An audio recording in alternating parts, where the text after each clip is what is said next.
Tonight on DC News Now. Deputy down, coming up, new details in an accidental shooting at the Loudoun County firing range. The heat and humidity, it's here, but we also have the threat for severe storms. Tomorrow, we'll time out when some of these stronger storms could roll through. Also keeping the district safe. We try to have countless events, man, to just keep people engaged and involved. How violence interrupters plan to keep crime down as weather heats up. And more than just books. The library provides wholesome, fun, educational, and enjoyable experiences for kids and adults. How you and your family can cash in on fun events at a Prince George's County Memorial Library. Also, Kim Kardashian clothing brand Skims now open in the district. But how long will it plan to stick around? You're watching the station covering all of the DMV. This is DC News Now. And thank you for joining us for DC News Now at 4. I'm Mark Hall. And I'm Tosin Fakile. We'll get to those top stories in just a bit, but we are going to start with a look at our forecast as we are expecting some severe weather tomorrow. Yeah, meteorologists. Well, let's take a look outside the Kennedy Center tonight. And of course, things are looking rather calm right now, but change is on the way. Meteorologist Damon Madsen joins us now with the latest check on the forecast. And Damon, how does this work when that warm weather comes and collides with that cold weather? That's when we can have some activity, right? Yeah, Mark, that's it. Tomorrow is a cold front arriving across the region, and it's going to be interacting with a lot of heat and humidity that, by the way, folks, it's here. We finally are feeling that temperature dial up out there. Check it out. We have readings across the DMV here that have made it to the 90 to 91 degree mark. Luray, Woodstock, Leesburg, Frederick, several locations have already reached 90 degrees. We're just short of that in many others. DC, Manassas, down toward Fredericksburg, and we still have another hour or two before we officially get to those peak temperatures. So no question, it's hot, and the humidity has also been arriving across the DMV here so far through the afternoon hours. Now, outside of a stray shower or storm, we're not expecting anything else except for those hot and humid conditions the rest of the late afternoon going into the evening, and it's not going to cool down much at all tonight, folks. We'll be lucky if we see temperatures drop back toward the lower 70s before tomorrow morning. So we're keeping a lot of this warmth and humidity around as we head into the day tomorrow, right as that cold front approaches. And here it is, folks, that severe outlook for your Friday. The threat levels continued to increase. We now have a level 2 risk for severe storms up into Washington, Frederick, Carroll counties, a level 1 risk across the rest of the DMV. And it was just last week we dealt with that tornado outbreak across the region. So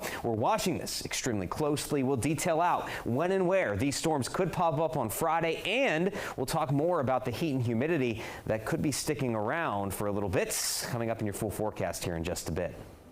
All right, Damon, thank you. Right now, Loudoun County deputy is in the hospital after an accidental shooting at the department's firing range that happened this morning. That's right. DC News Now's Randy Bass following the story for us from Leesburg this afternoon. Randy, how are you?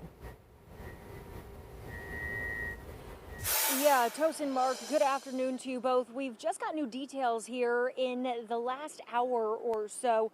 Deputies telling us at least 2 sheriff's deputies were involved in that shooting this morning. It all happened during a training exercise when one of them was shot. It happened just before 8:30 this morning. The deputy who was injured was taken to a hospital and is now out of surgery and stable, recovering at that hospital. Again, authorities offering very few details at this point, but emphasizing that this was an accidental shooting. It's not clear how long the deputies have been with the department. The office has not released their names. Also not clear what kind of training exercise was going on this morning. This is the sheriff's office firing range, so not entirely uncommon for officers to be training here with loaded firearms. Sheriff Mike Chapman issuing a statement on that shooting saying, quote, "We have many safety protocols in place to prevent injuries during training, and we will conduct a thorough investigation into the circumstances of this incident. In the meantime, I want to express that our thoughts and prayers are with both deputies and their loved ones." Again, not much else to share here at this point, just recapping the sheriff's office here in Loudoun County saying 2 deputies were involved in a training exercise this morning when one of those deputies was shot and injured. Again, the sheriff's office still in the very early hours of the investigation here in Leesburg. Live in Leesburg, I'm Randy Bass, DC News Now. Back to you. Randy, thank you for that report. New details this afternoon. U.S. Capitol Police say 8 people are facing federal charges after attempting to protest at last night's congressional baseball game. Footage from Climate Defiance, an organization pushing for stronger climate policies, shows protesters right there on your screen jumping on the field from the stands. Police are then seen rushing in to stop them. On X, Climate Defiance says Congress sends billions of public money to subsidize deadly fossil fuels, but the police are tackling us instead. Now, this game is an annual face-off between Republican and Democratic congressional lawmakers. It usually draws protesters calling attention to a cause. DC News Now is your local election headquarters, and we are just days away from primary day in Virginia. And voters will cast their ballots in key races, including the Republican primary for U.S. Senate and several other key congressional races. And here are a few reminders for voters before heading to the polls. First, all voters will need to bring a valid ID. Polls will open across the Commonwealth from 6 a.m. until 7 p.m. on Election Day. That's Tuesday. And you can also vote early at your local registrar's office through Saturday. Hanover County General Registrar Terry Smithson says that if you can also register the vote while casting your ballot. You're new to Virginia, if you show up at the polls on Election Day and you're not registered, you can absolutely do a same-day registration. Just make sure you followed your neighbor to the polling place, because you have to register in the precinct in which you would be registered. And something to keep in mind, Virginia does not require you to register with a political party, meaning that you can vote in either the Republican or Democratic Party or primary, but not both.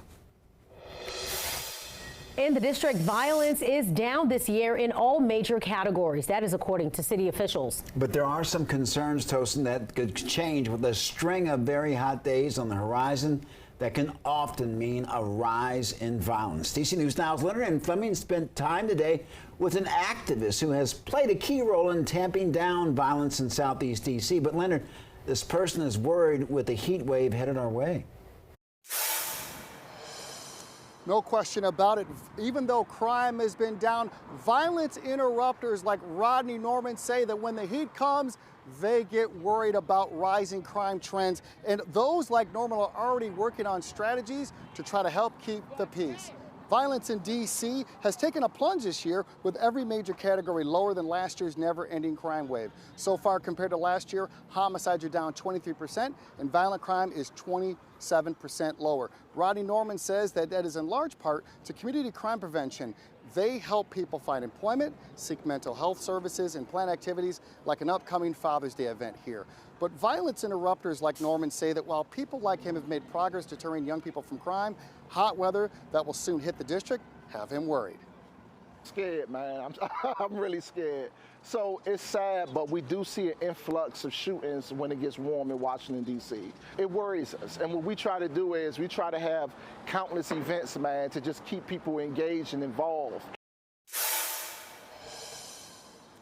One thing Norman tells me is that he'd like to see more people like him to come together and collectively share information in the city to help fund more violence interrupters like him so that they can actually recruit more people to do this kind of work. Reporting in Southeast, Leonard N. Fleming, DC News Now, back to you. Leonard, thank you for that report. And in a unanimous decision, the U.S. Supreme Court preserved access to the abortion medication mifepristone. Now, this was the first major abortion ruling since Roe v. Wade was struck down in 2022. The 9 justices ruled that abortion opponents lack the legal right to sue over the FDA's approval of that medication. The case had threatened to restrict access to the drug across the country, including states where abortion is still legal. Coming up, our national correspondent will have the latest on what this ruling means moving forward.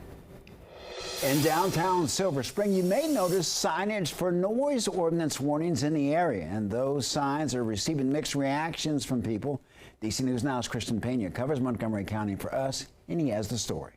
Noise ordinance has been in place for several years. However, it is the first time the county is warning people with signs, and people are a bit upset. Given the level of noise, it has really disrupted their ability to have people sit outside and enjoy the area. Montgomery County Council Vice President Kate Stewart says several businesses and patrons have complained over loud noises in downtown Silver Spring. The county is now displaying noise ordinance warnings throughout Veteran Plaza and Ellsworth Place. Downtown Silver Spring, of course it's going to be noisy, right? There's things going on, but we need to keep it at a level in which people are still enjoying themselves. Noise levels cannot exceed 65 decibels between 7 a.m. and 9 p.m. on weekdays and 55 decibels between 9 p.m. and 7 a.m. weekdays. The ultimate goal is to not have exceeding constant noises as loud as horns or sound-producing devices on public streets. It's a measure some call unnecessary. I don't think it's the right approach. I think there are other ways of letting people know to be more considerate of their neighbors. Other neighbors telling DC News Now the area is known for its loud noise. It's kind of what I would expect in this public space. It's large, it's where people are going to gather. Fines up to $750 could be cited per violation. There are some radical activities that happen past 9 p.m. So it makes sense that they would put something like this up, but I wouldn't necessarily say it's the right approach. It almost feels creepy if there is no noise. Councilwoman Kate Stewart tells me this is all a part of an education campaign and that people can expect flyers with more information in both Spanish and English in the upcoming weeks. For now, reporting out of downtown Silver Spring, I'm Christian Pena, DC News Now. Christian, thank you. Developing now, D.C. police have released the name of the man killed in Wednesday's hit and run. Police say his name, 62-year-old Alton Kelly. They say Kelly was walking with his wife when they were hit by a car. Kelly was dragged underneath the car and through the parking lot. He died at the scene. His wife was taken to a nearby hospital for her injuries. Police say that they found the car but are now looking for the driver. Anyone with information is asked to call police. Skims, the shapewear and clothing brand founded by billionaire businesswoman and television personality Kim Kardashian, officially opened in Georgetown today. A group of people lined up outside the store shortly before its opening at 10 a.m. The Skims location is on M Street in Northwest. Well, I used to live here in town, and when I moved away, they decided to put in a store at one of my favorite underwear brands. So I had to come back, and I just wanted to get here first to see what it was all about. This DC location is now the first permanent Skims location.